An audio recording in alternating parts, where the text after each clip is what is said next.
Aujourd'hui, j'aimerais bien te conduire dans un enseignement précieux. Un enseignement qui est indispensable pour nous tous.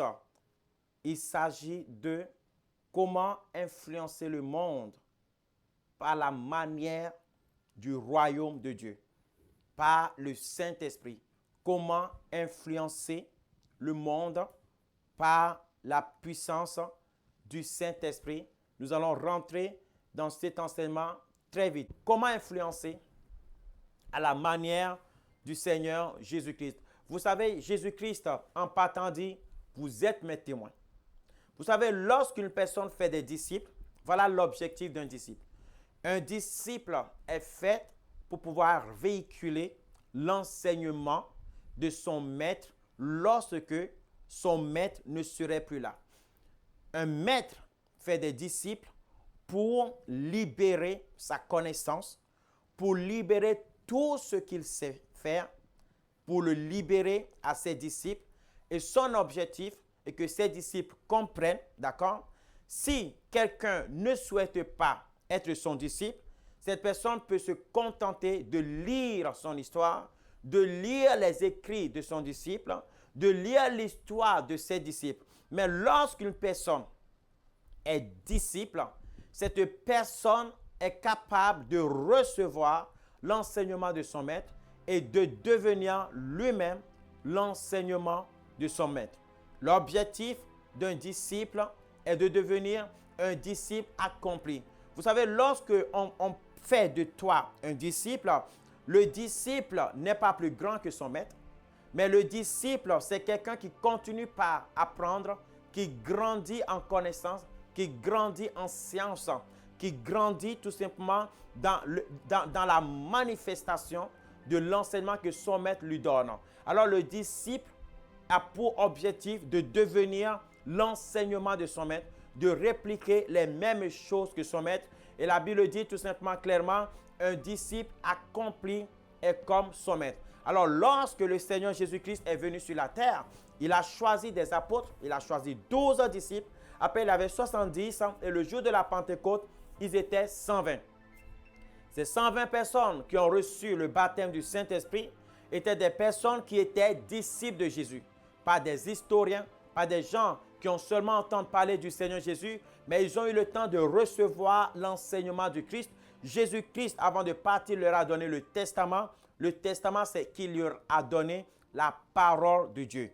Cette parole, alléluia, est entrée en eux. Cette parole a changé leur caractère, leur manière de penser, leur manière de fonctionner. Et ils sont devenus comment? Disciples de Jésus-Christ. D'autres étaient apôtres, d'autres étaient évangélistes, d'autres étaient tout simplement des diacres, mais ils étaient tous disciples de Jésus-Christ. Alors, Jésus-Christ leur a dit, tout pouvoir au ciel, sur la terre, sous la terre m'a été donné. Au ciel, je règne. Sur la terre, je règne. Sous la terre, je règne. J'ai le droit de prendre des décisions. J'ai le droit de me positionner.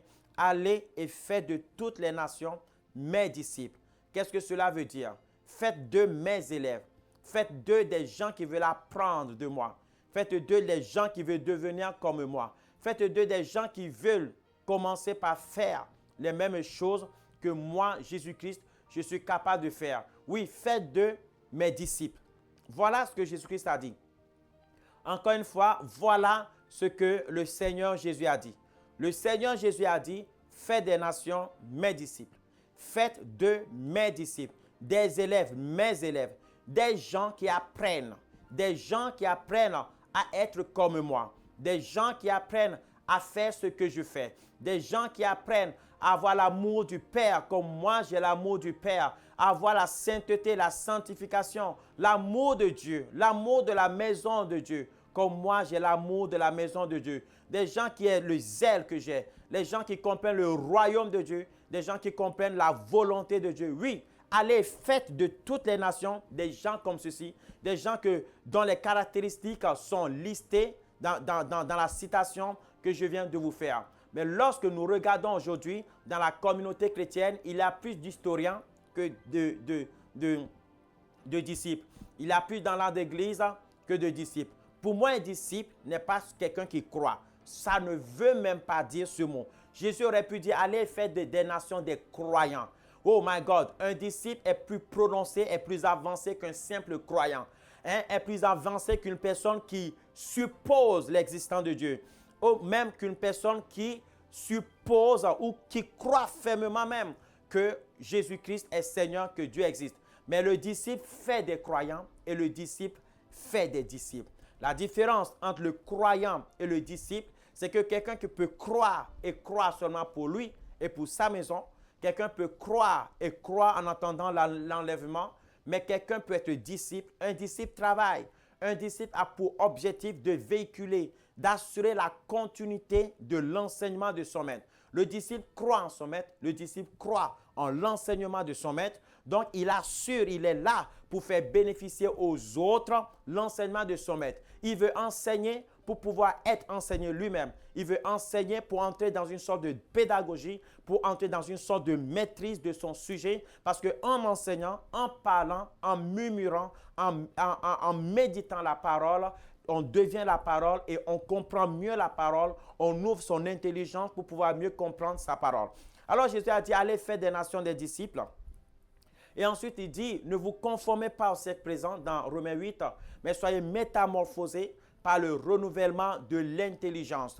Le Seigneur Jésus veut quoi? Il dit, ne soyez pas comme ce siècle, n'imitez plus ce siècle, parce que vous êtes maintenant mes disciples. Le disciple a la mentalité de son maître. Le disciple a l'éducation de son maître. Le disciple a le fonctionnement de son maître. Le disciple finit par avoir le caractère de son maître, le fonctionnement de son maître, la manière de parler de son maître. La Bible dit, un disciple accompli est comme son maître. Un disciple accompli est comme son maître. Le mot utilisé veut tout simplement dire ce disciple accompli, qu'on voit ce disciple accompli, on croit voir le maître. Un disciple n'est pas seulement une personne, un disciple accompli du moins, n'est pas seulement une personne qui est capable et comment dirais-je, de faire, de répliquer les mêmes choses en œuvrage que son maître. Non, il parle comme son maître. Il réfléchit comme son maître. Il a la dimension intellectuelle comme son maître. Il a la logique de son maître. Du coup, il commence finalement par faire comme son maître, puisque tout vient de la pensée. Vous comprenez? Alors, Jésus-Christ a dit, ne soyez pas comme le siècle présent. Ne soyez pas comme, mais soyez métamorphosés, soyez transfigurés, soyez changés par le renouvellement de l'intelligence. Comme il s'agit du fait que nous sommes les disciples du royaume de Dieu, il a dit métanoïa, changez de mentalité, changez de manière de penser, changez tout simplement d'esprit afin de pouvoir vous adapter au royaume de Dieu. Et il va plus loin et dit, vous allez chercher le royaume et sa justice et tout le reste vous sera donné par-dessus tout. Vous ne serez pas comme les païens, mais tout le reste vous sera donné par-dessus tout.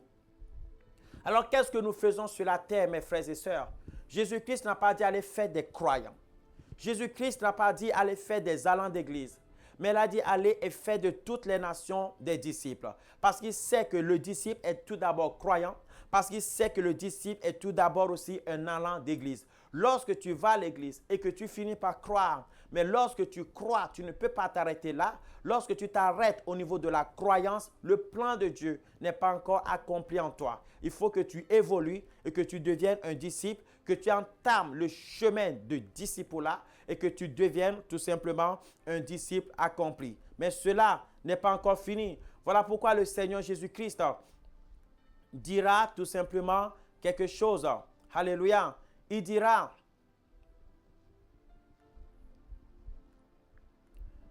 dans Actes des Apôtres, acte 1, le verset 8, il dira, vous allez recevoir une puissance, le Saint-Esprit survenant sur vous, et vous serez mes témoins.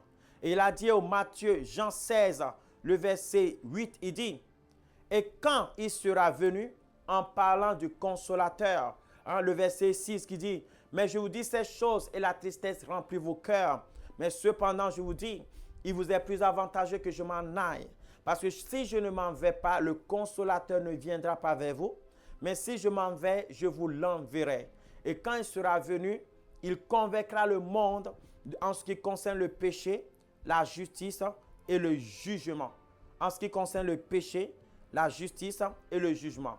Jésus-Christ a dit, allez faites de toutes les nations les disciples. Il faut faire la différence entre les nations et le monde. Les nations, c'est toi et moi, c'est n'importe qui.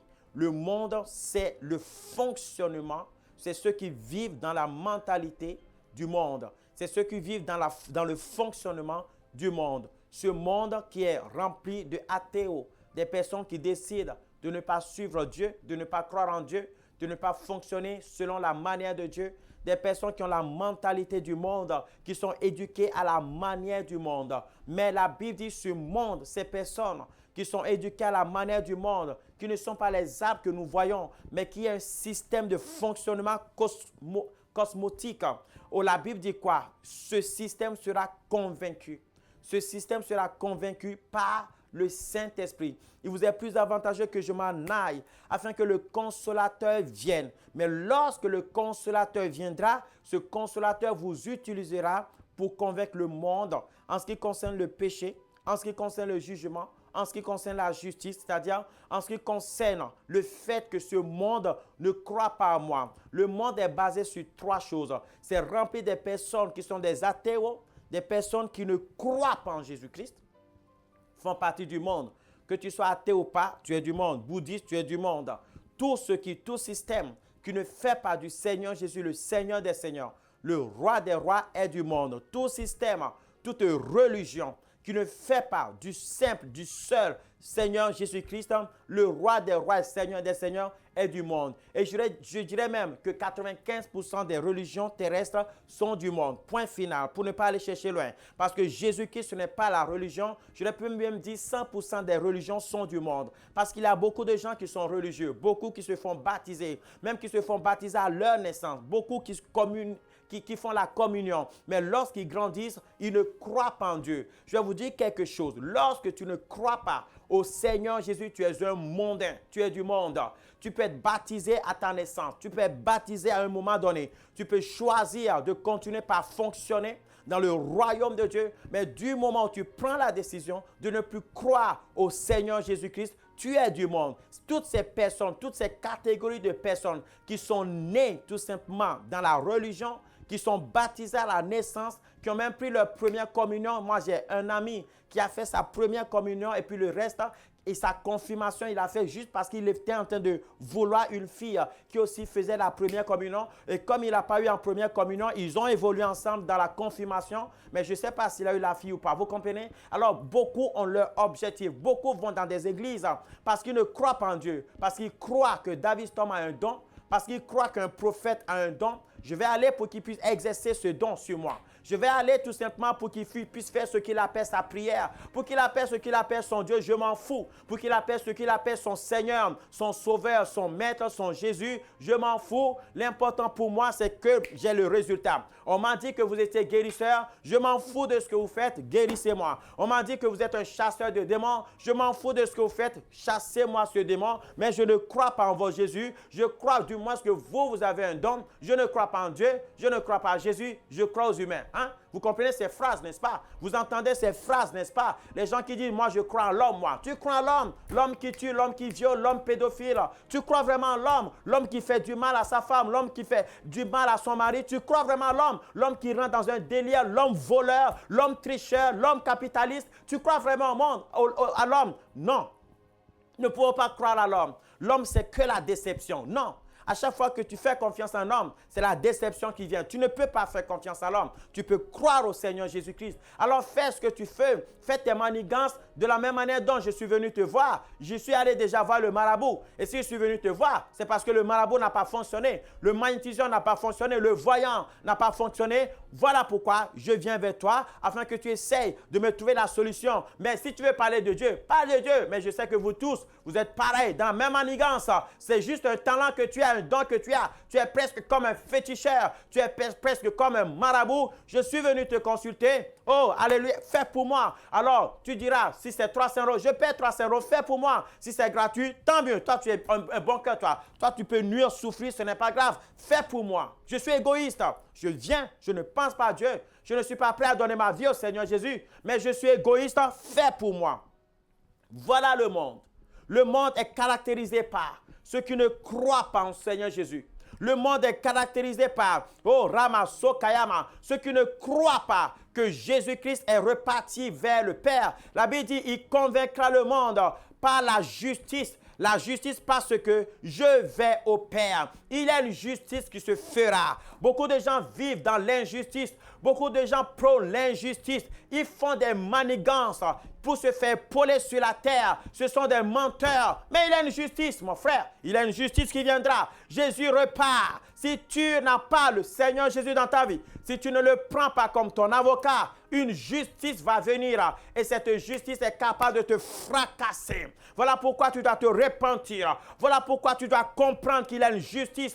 Le monde doit savoir que Jésus-Christ est reparti au Père. Il y a beaucoup de religions qui croient que Jésus a existé sur la terre. Même les athées croient grâce à l'histoire, grâce à la religion, histoire, que Jésus a existé en tant qu'humain sur la terre, mais jamais comme un Dieu, jamais comme le Fils de Dieu, jamais comme le Messie, jamais qu'il est mort et ressuscité. Il est bel et bien mort. La religion, la science, la nouvelle religion, la science, le raisonnement a dit Jésus est mort et bien enterré. Jésus est humain, oui, bien enterré. Oh, mon Jesus, my Lord. Nous ne croyons pas qu'il soit capable de revenir à la vie. Nous ne croyons pas qu'il soit capable de repartir au ciel.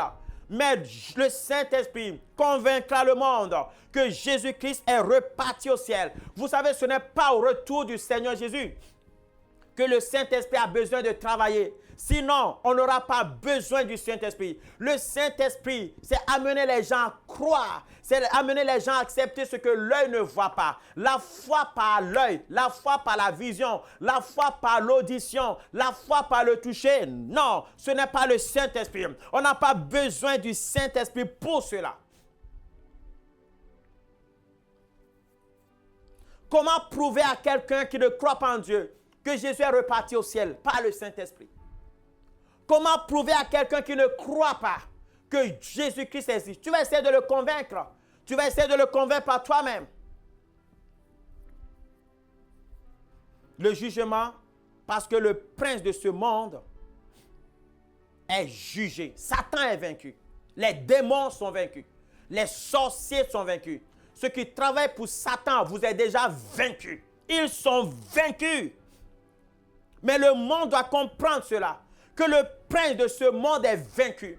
Le monde doit comprendre qu'il doit arrêter de suivre le monde. Le monde doit comprendre qu'il doit arrêter de fonctionner à la manière du monde. Le monde doit comprendre que le monde est fini. Ça n'est fini pour le monde. Ça n'est fini pour le prince de ce monde. Il est temps que tu rentres dans un nouveau bateau. L'autre bateau est en train de se naufrager. L'autre bateau est en train de couler. Ne voyez-vous pas? Le bateau coule. Le monde ne cesse de couler. On nous ment. On vous ment. On vous dit ça ira mieux, ça va mieux. Ça coule. Ça coule. N'avez-vous pas vu qu'il y a des capitaines qui fuient le bateau, qui fuient les navires, qui fuient pour laisser les gens mourir? Ils sont mieux protégés que le peuple. Ils ont des gardes du corps. Ce n'est pas eux qui subiront des attentats. Ils sont en train de mentir, tandis que le monde meurt encore plus, tandis que le monde souffre encore plus, tandis que l'économie baisse encore plus. Ils créent de l'espoir aux gens.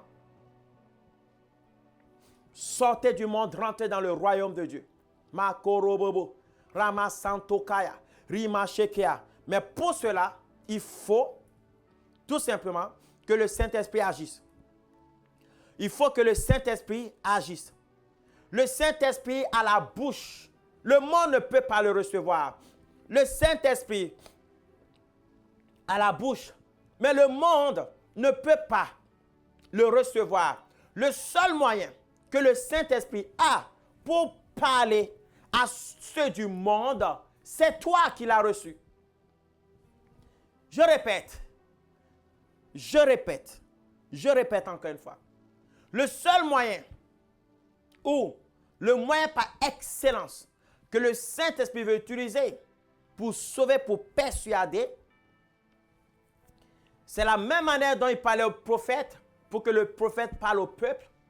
De cette même manière, il te parlera pour que toi, tu puisses parler au peuple. C'est de cette même manière qu'il te montrera pour que toi, tu puisses faire au peuple ou à cette personne ou à chaque catégorie de personnes. Dieu, ou du moins, le Saint-Esprit persuadera le monde. Le Saint-Esprit persuadera le monde. Le Saint-Esprit n'attendra pas le retour du Seigneur Jésus. Lorsqu'il reviendra comme le Messie, lorsqu'il reviendra sur le cheval blanc pour la guerre et pour l'enlèvement de l'Église, ce n'est pas à ce moment qu'il va persuader le monde. C'est trop tard, ça sera déjà trop tard. Aujourd'hui, qu'est-ce qui se passe? Qu'est-ce qui m'irrite? Qu'est-ce qui me met en colère? En avant la séduction. Aujourd'hui, l'Église s'est déraillée de la bonne voie. L'Église a menti. L'Église a trouvé des stratégies qui mentent. L'Église fait comme le monde. L'Église fait comme les présidents du monde. L'Église dit tout va bien. L'Église a commencé par utiliser des moyens de séduction pour faire quoi? Pour amener des gens dans le péché. Pour amener les gens à croire en influençant, d'accord? À croire par elle-même à l'existence de Dieu. Qu'est-ce que l'Église fait? L'Église utilise la puissance du gospel. L'Église utilise la puissance de la musique. Je ne vais pas dire que ce n'est pas bien, hein, d'accord? Écoutez-moi jusqu'à la fin et critiquez-moi autant que vous voulez. Mais il est temps maintenant que nous nous mettons debout. Vous comprenez? Vous comprenez cela? Il est temps, je vais le faire dans le nom du Seigneur Jésus. Si longtemps que Dieu me donne de vivre, je vais le faire. Je vais métamorphoser. Un jour, Dieu m'a montré une vision.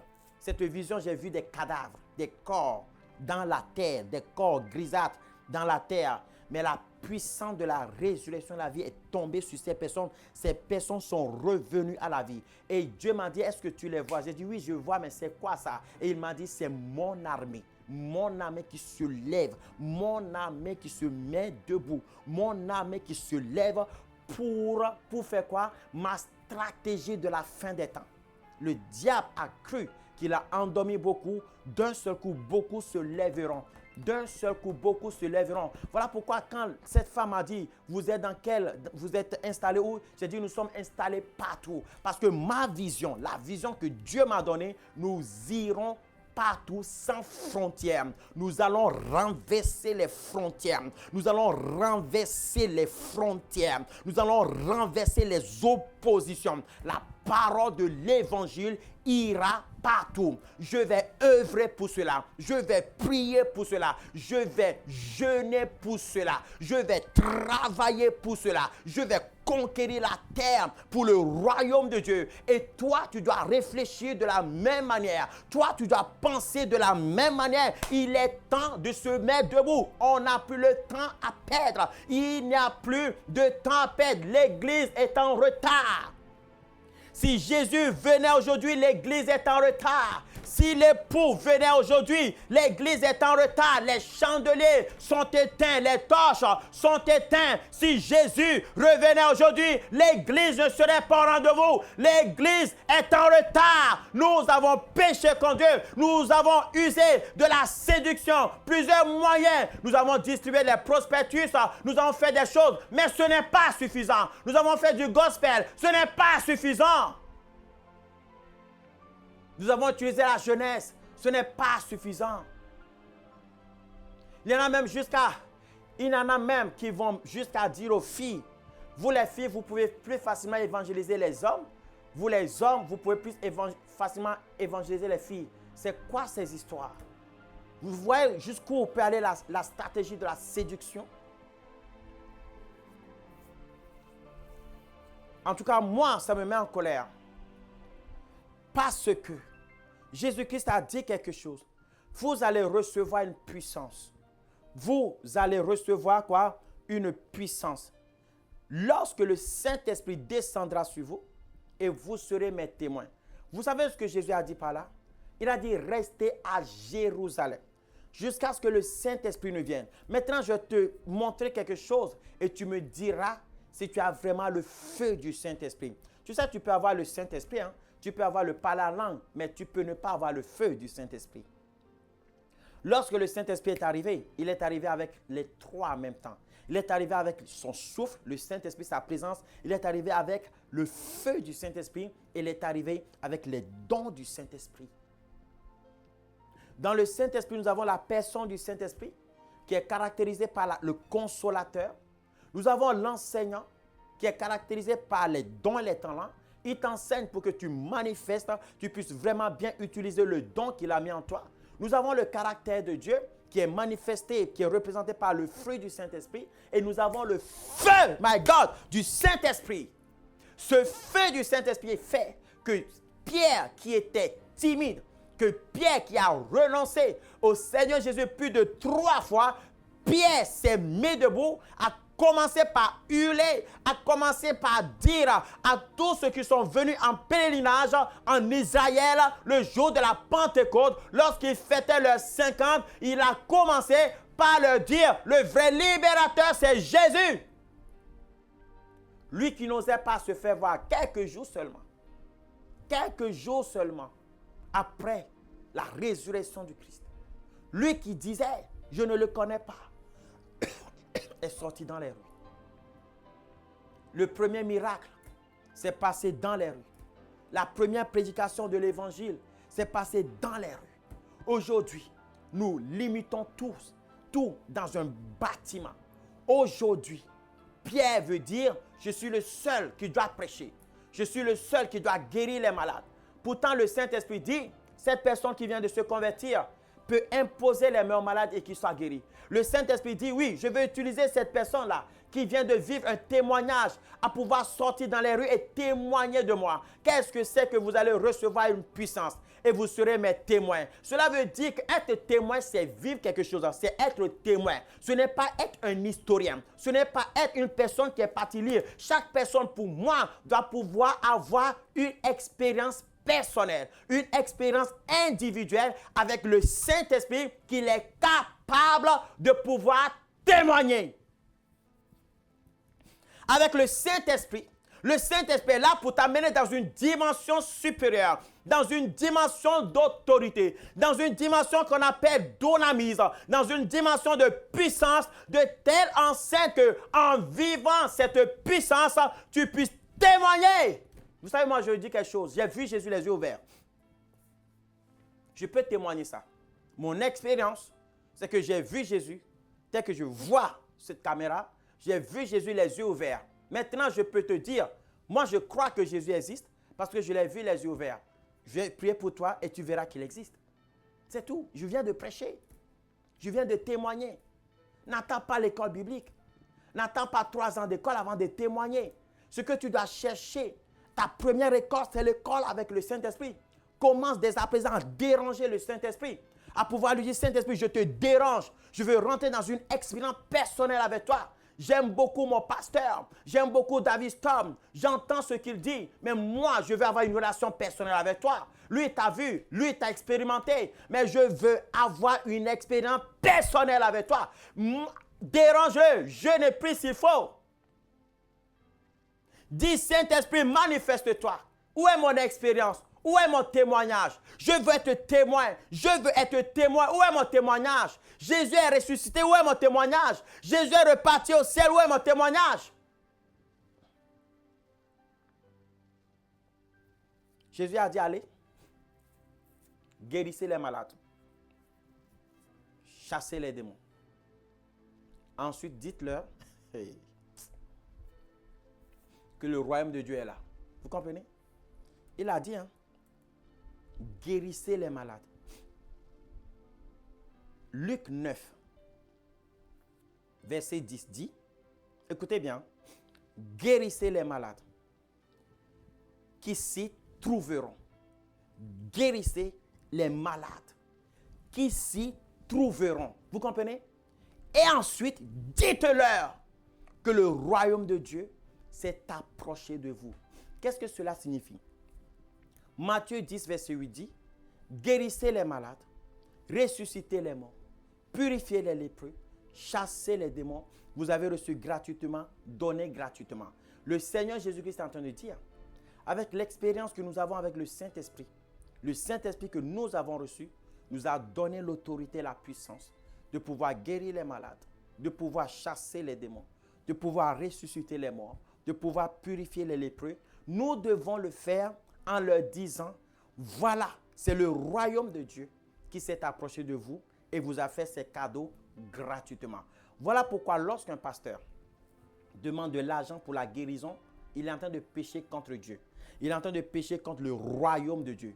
Lorsqu'un pasteur demande de l'argent avant de chasser les démons, il est en train de pécher contre Jésus. Il est en train de pécher contre le royaume de Dieu. Il est en train d'éloigner l'amour de Dieu des hommes. Lorsque quelqu'un demande de l'argent pour guérir, pour pouvoir chasser un démon, il est en train d'éloigner l'amour de Dieu. La possibilité de l'amour de Dieu, il est en train de l'éloigner des hommes. Voilà pourquoi Jésus a dit, vous avez reçu gratuitement, donnez gratuitement. Lorsque tu rentres dans une maison, lorsque tu rencontres quelqu'un, commence par lui dire, le royaume de Dieu est là, Jésus-Christ t'aime. Tu vois, il va bien te gifler comme il faut. Mais pose-lui la question, est-ce qu'il y a quelqu'un qui a besoin de guérison? C'est comme la dernière fois, je parlais avec le frère Innocent qui m'a dit qu'il y a une personne à qui Dieu a mis dans le cœur d'évangéliser partout. Et cette personne a commencé par évangéliser. Quand il a commencé, Dieu lui a dit évangélise. Il commençait, quand il va dans cette maison, il dit, Jésus vous aime. On ferme la porte. Il va dans une autre maison. Il dit, je peux vous parler de Jésus. Il ferme la porte. Il va dans une autre maison. L'amour de Jésus, on ferme la porte. Il va dans une maison. Dieu, on ferme la porte. Et puis il pose la question au Saint-Esprit. Mais Saint-Esprit, pourquoi est-ce qu'on me ferme la porte? Pourquoi est-ce que les gens ne m'écoutent pas? Pourquoi est-ce que les gens ne m'écoutent pas alors que tu m'as envoyé vers eux? Et le Saint-Esprit lui a dit, fais maintenant différemment. C'est parce que tu fais les choses à l'envers. Va maintenant, pose-leur la question qui est malade. Et tu verras. Ok. Il retourne. Et il va dans les maisons dans lesquelles on l'a repoussé avant. Dans lesquelles on lui a dit non avant. Il rentre et puis dit, quelqu'un est-il malade ici? Quelqu'un aurait-il besoin de guérison? Et voilà. Oui, venez. Il prie, guérison. Il est aussi mon cousin, guérison. Il est aussi ma tante, guérison. Les gens qui amènent les gens, un seul miracle a fait convertir plus de 3000 personnes. Un miracle dans une famille peut sauver toute une famille. Un jour, j'ai baptisé près de 9 musulmans à cause d'une seule femme qui a été délivrée. Qu'est-ce que tu veux, mon frère? Arrête de blablater. Arrête la séduction à la manière du monde. Tu ne peux pas évangéliser dans le courant du monde. Ne rentre pas dans le concurrent. Ne fais pas comme le monde. Ça marchera, mais tu seras rempli de fidèles mondains. Ça marchera, ton église grandira, mais qu'est-ce qui se passe? Parce qu'aujourd'hui, l'église a perdu la puissance. Il se passe quoi? Qu'est-ce que c'est que mon église? Je vais créer une église. Je développe des stratégies, je distribue des prospectus et je dis aux chrétiens qui existent déjà, je leur dis mon église est meilleure.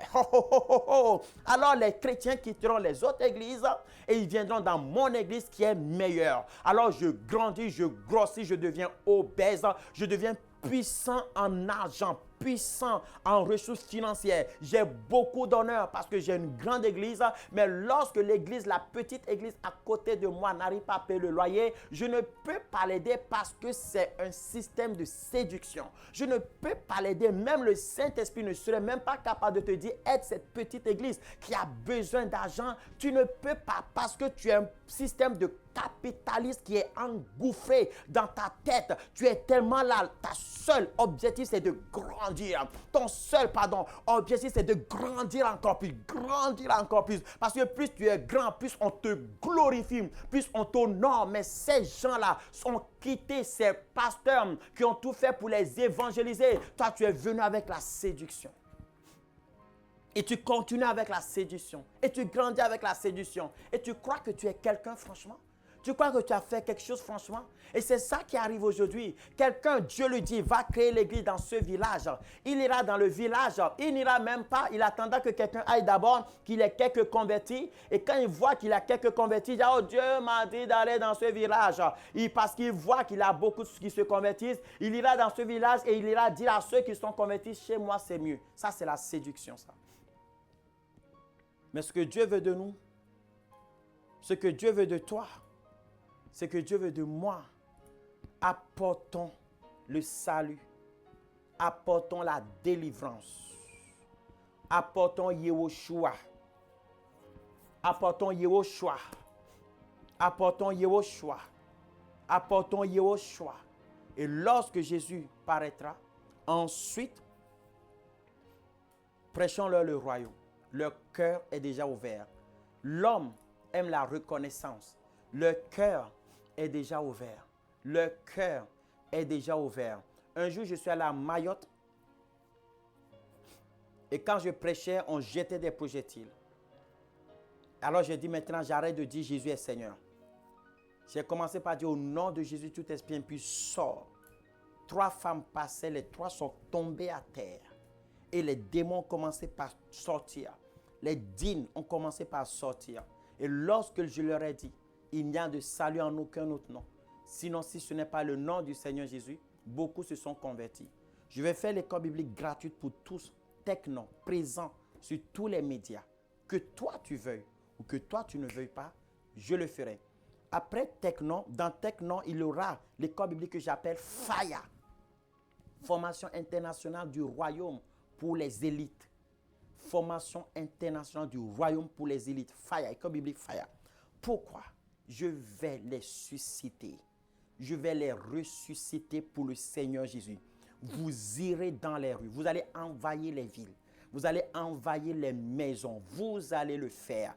Vous serez content de servir Dieu. Vous serez content de voir ces personnes qui sont sur le lit de mort revenir à la vie. Ils témoigneront, ils diront, j'aurais pu ne plus être là, mais maintenant je suis là aujourd'hui parce que toi, tu as prié pour moi. Tu te sentiras plus utile que les médecins. Tu te sentiras plus utile que les policiers. Tu te sentiras plus utile que les avocats. Oui, tu continueras ta fonction d'avocat. Tu continueras ta fonction de ministre, mais tu seras aussi démonstrateur du royaume de Dieu. Peuple de Dieu, il est temps d'impacter le monde.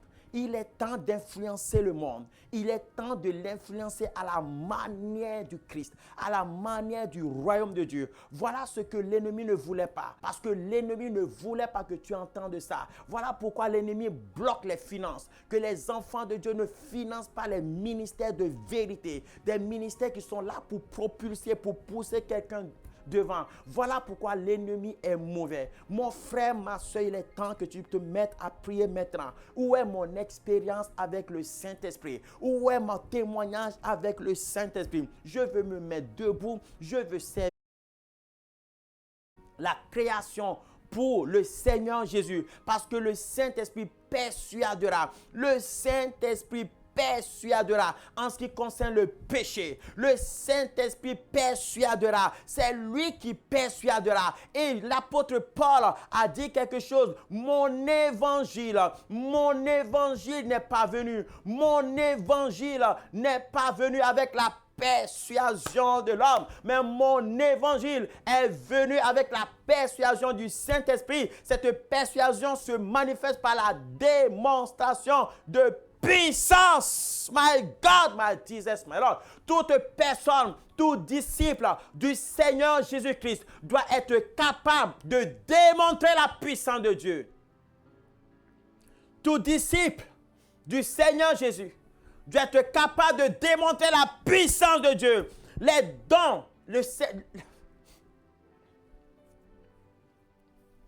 l'apôtre Paul a dit quelque chose. Est-ce que vous savez qu'il n'y a pas un seul don du Saint-Esprit pour nous, pour toi-même, seulement pour toi? Que les dons du Saint-Esprit, tous les 9 dons du Saint-Esprit que tu peux énumérer, ces dons sont là pour persuader le monde. Tu sais ça? Il est temps que nous ayons les vrais dons. Aujourd'hui, il y a tellement de Dieu m'a dit, beaucoup de faux Dieu m'a dit. Il est temps que tu reçoives le vrai Dieu m'a dit. Il est temps que tu reçoives le vrai Dieu m'a dit.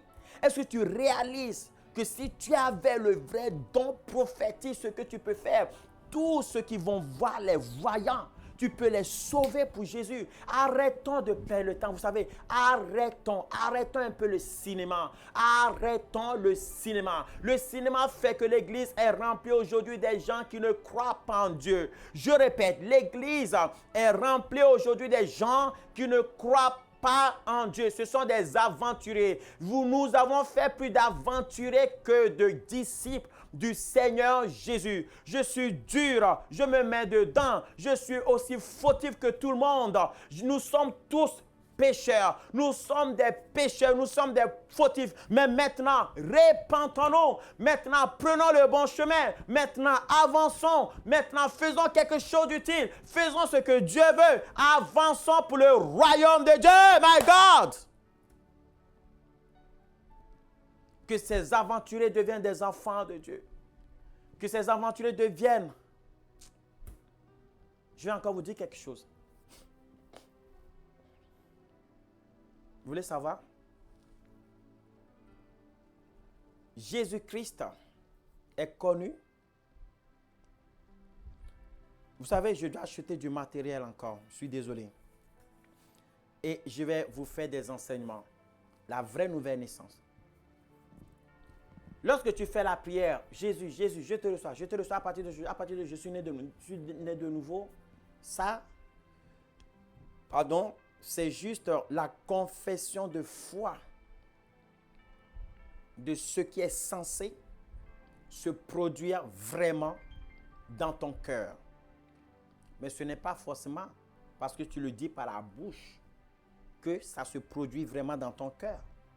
Vous savez, ce n'est pas tous ceux qui disent dans des campagnes d'évangélisation à partir d'aujourd'hui, je suis né de nouveau. Qui sont nés de nouveau. Hein. Ce n'est pas même, regardez la preuve, ce n'est même pas tous ceux qui disent, je veux me faire baptiser, qui se font baptiser après. Hein. Peut-être que 10% ne se font pas baptiser. Quand je fais des campagnes d'évangélisation quelque part, je pose la question aux serviteurs de Dieu qui étaient sur place. Est-ce qu'ils se sont vraiment fait baptiser? Combien se sont fait baptiser? Des fois, on voit que 80% se sont fait baptiser, mais le reste ne se sont pas fait baptiser. Pourtant, ils ont dit, je me fais baptiser, je suis enfant de Dieu, Après, ils réfléchissent. Alors, ce n'est pas tous ceux qui disent, je suis né de nouveau, qui sont vraiment nés de nouveau. Cette proclamation de foi est censée dire ce qui se passe réellement dans ton cœur. Vous savez, il y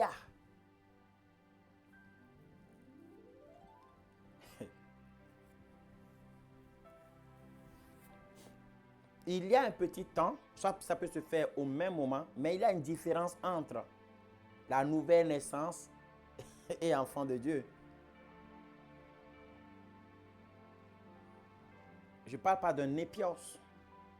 Bon, ce sont des choses que je vous enseignerai. Vous savez, lorsque Jésus-Christ est connu sur la terre comme Jésus, en réalité au ciel, son nom n'est pas Jésus. Au ciel, son nom, c'est parole de Dieu. Au commencement, Jésus n'était pas Jésus. N'était même pas le Fils de Dieu comme ça. Non. Jésus a été créé parole de Dieu. Son nom au ciel, c'est parole de Dieu. En Apocalypse, c'est écrit.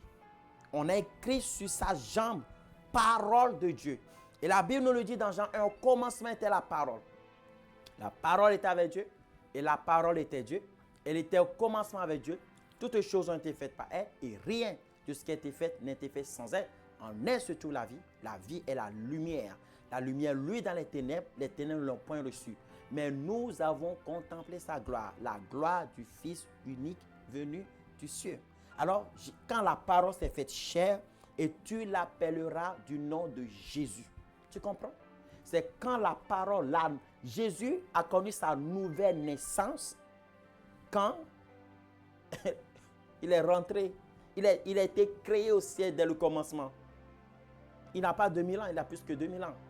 Il a plus infini ans. C'est quand il est rentré, le processus de la nouvelle naissance est pareil. Tu es né pas d'une femme, mais tu es né par le Saint-Esprit. C'est ça la nouvelle naissance. Vous comprenez? Il faut que tu naisses de nouveau. Il faut que tu naisses par le Saint-Esprit et par l'eau. La parole de Dieu a été adressée à Marie. Le Saint-Esprit est venu sur Marie et la parole est née de nouveau. Naître de nouveau, la parole de Dieu est née de nouveau, mais sur la terre. Mais c'est quand cette parole a eu 33 ans, 30 ans, qu'on a entendu au ciel l'accomplissement de cette prophétie. Voici mon fils. À partir de Dieu, tu es mon fils, bien-aimé en qui je mets mon affection. tu es ma race. Tu dois devenir la race de Dieu. Ce n'est pas parce que tu t'es fait baptiser que la race t'est manifestée. Tu dois voir le Saint-Esprit. Tu dois être prêt à servir Dieu, à prendre en charge le royaume de Dieu. Pour être un techno, pour être un fils de Dieu. Le monde attend la révélation des fils de Dieu. Tu dois être fils. Tu dois être enfant de Dieu. Influence le monde autour de toi par le Saint-Esprit que tu as. Influence le monde autour de toi par la puissance de Dieu que tu as en toi. Et le nom de Dieu sera glorifié. Dans le nom du Seigneur Jésus. Alors ce matin, tu peux prier. Ce matin, tu pourras prier. Ce matin, tu pourras dire, Seigneur, parle-moi. Seigneur, remplis-moi de toi. Seigneur, j'ai entendu ta parole. Et j'ai besoin de toi maintenant. J'ai besoin que tu m'enseignes. J'ai besoin de grandir. J'ai besoin de toi, Seigneur. Glorifie ton nom dans ma vie. Glorifie ton nom dans ma vie. Glorifie ton nom dans ma vie. Glorifie ton nom dans ma vie. Commence par prier maintenant. Commence par prier maintenant. Commence par prier maintenant. Seigneur, je veux saisir mon objectif. Je dois être qui tu veux que je sois. J'ai chuté 7 fois, mais je me relève encore. J'ai chuté, j'ai échoué, mais je me relève encore. Je fais encore. Je persévère encore. Je veux connaître la personne que tu veux que je sois. Vous savez, il y a un homme de Dieu un jour. Il a dit, Dieu, montre-moi comment faire des miracles. Un pasteur devait venir l'aider à pouvoir comprendre comment faire les miracles. Il a fait un accident, il est mort. Un autre qui devait venir aussi est mort. Finalement, il aurait pu dire dans sa tête, le plan de Dieu est que, il aurait pu dire dans sa tête, le plan de Dieu est que je ne fasse pas de miracle. Mais il a persévéré. Il a persévéré. Il a tout vendu. Il a vendu sa maison, tout. Il est parti en Inde. Mais Dieu s'est manifesté. Il a dit, j'ai fait faillite en Inde. Et il est revenu aux États-Unis. Et il a persévéré. Mais parce qu'il a persévéré, il est devenu l'homme, l'un des patriarches qui a commencé par faire des miracles extraordinaires dans l'histoire chrétienne. Mon frère, ma soeur, Dieu existe. Ce n'est pas au monde de te prouver que Dieu existe, mais c'est à toi de prouver au monde que Dieu existe. Tu dois le faire avec le Saint-Esprit et tu vas le faire. Dis, je vais le faire. Dis, je vais le faire. Dis, je vais le faire. Dis, je vais le faire. Korobobo, dis, je vais le faire. Kayamama, dis, je vais le faire. Ramama Santoloboshia. Rebaba, soyons des faiseurs du bien. Soyons des faiseurs du bien. Soyons des faiseurs, soyons des candidats du bien. Soyons des candidats de Dieu, de la nouvelle génération. Dans le nom puissant du Seigneur Jésus-Christ de Nazareth, ce matin, lève tes mains et dis, Seigneur, j'ai compris. Je veux te servir. J'ai compris. Je veux te servir. J'ai compris, Seigneur. Je veux te servir. Dans le nom puissant du Seigneur Jésus-Christ de Nazareth. Amen. Que Dieu soit avec vous. Que le Seigneur Jésus-Christ vous bénisse en abondance.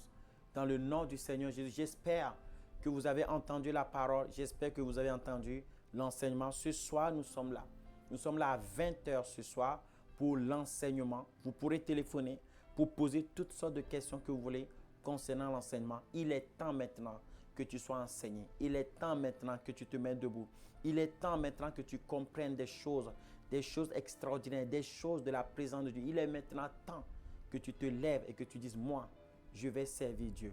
Moi, je vais servir Dieu. Moi, je vais servir Dieu. Je servirai l'Éternel. Coûte que coûte, je servirai l'Éternel. Je sauverai les âmes. Je serai un disciple accompli. Il est temps. Il est temps. Je sais que vous êtes nombreux. Je sais. Je vous vois. Vous comprenez ça? Vous êtes nombreux. Vous voulez juste l'âme. Vous voulez juste les outils pour pouvoir y aller. Nous vous donnerons cet outil au travers le monde entier. Et vous allez le faire. Parce que c'est vous que Dieu a préparé pour ce temps. Oh, vous allez impacter votre génération. Nous allons impacter notre génération. Le maximum de personnes. Et personne ne nous arrêtera. Parce que nous devons faire l'œuvre de Dieu. Et l'œuvre de Dieu se fera au nom de Jésus-Christ de Nazareth. Amen. Passez une très belle journée dans la présence du Seigneur. Recevez la rosée du ciel. Pointez-vous sur cet enseignement et commencez par prier. Priez en langue. Priez, dit Seigneur, je veux te connaître. Seigneur, je veux grandir. Seigneur, je veux te servir. Dans le nom de Jésus. Vous savez, lorsque Dieu m'a appelé, il m'a dit, je t'envoie comme un apôtre avec l'onction des prophètes. Nous allons maintenant exercer le ministère. C'est pourquoi Dieu nous a envoyés. Souvent, j'ai refusé ce nom d'apôtre parce que je n'aime pas le nom apôtre. Parce que j'aime bien me cacher. J'aime bien qu'on ne me connaisse pas. Je suis serviteur de Dieu, instrument du Seigneur David Storm. Mais cette onction apostolique est là. Cette onction prophétique est là. Que tu veuilles ou pas, que l'on ne le veut pas, nous allons l'exercer. Nous allons multiplier. Nous allons faire des enfants de Dieu. Nous allons faire des apôtres. Nous allons faire des évangélistes. Nous allons faire des pasteurs. Nous allons multiplier le plan de Dieu. Nous allons multiplier des candidats du meilleur. Des gens qui sont sur la terre pour pouvoir valoriser le royaume de Dieu sur la terre, pour pouvoir amener le meilleur dans la vie des gens. Nous allons les multiplier. Ces personnes se multiplieront par la puissance du Saint-Esprit. Nous formerons le maximum de personnes et personne ne nous arrêtera au nom puissant du Seigneur Jésus-Christ de Nazareth. Et ceux qui ne sont pas avec nous, alors là, sont contre nous. Mais ceux qui ne sont pas contre nous, sont avec nous. Nous avancerons avec des églises, nous avancerons, nous implanterons et nous ferons l'œuvre de Dieu partout sur la terre au nom puissant de Jésus-Christ de Nazareth. Nos yeux sont ouverts. Nous voyons maintenant, beaucoup ont leur stratégie, beaucoup ont leur influence. Chacun son intérêt. Mon intérêt, le royaume de Dieu. Mon intérêt, le royaume de Dieu. Et ça se fera. L'église, ce n'est pas un magasin. L'église, c'est le royaume de Dieu. La démonstration de la puissance de Dieu. Quand Jésus-Christ partait, il a dit, je laisse l'église. L'église est mon corps. L'église est mon pied. L'église est ma main. Je suis la tête, mais l'église est ma main. Mais Dieu veut faire. Mais si la main refuse, rien ne se fera. Nous ne pouvons pas bloquer l'œuvre de Dieu. Nous les débloquons maintenant au nom puissant de Jésus-Christ de Nazareth. Jésus-Christ est Seigneur et il n'a pas changé. Heureusement qu'il n'a pas changé. L'onction de Dieu est là. L'onction prophétique est là. L'onction apostolique est là. Je dis, si tu es avec ton onction prophétique, beaucoup qui allaient voir les voyants se seraient repentis. Beaucoup qui allaient voir les magnétiseurs se seraient repentis. Je crois en Dieu. La prière des justes est d'une grande efficacité. Reçois la rosée du ciel au nom de Jésus-Christ de Nazareth et à ce soir à 20h pour un temps d'enseignement. À bientôt. Bye bye.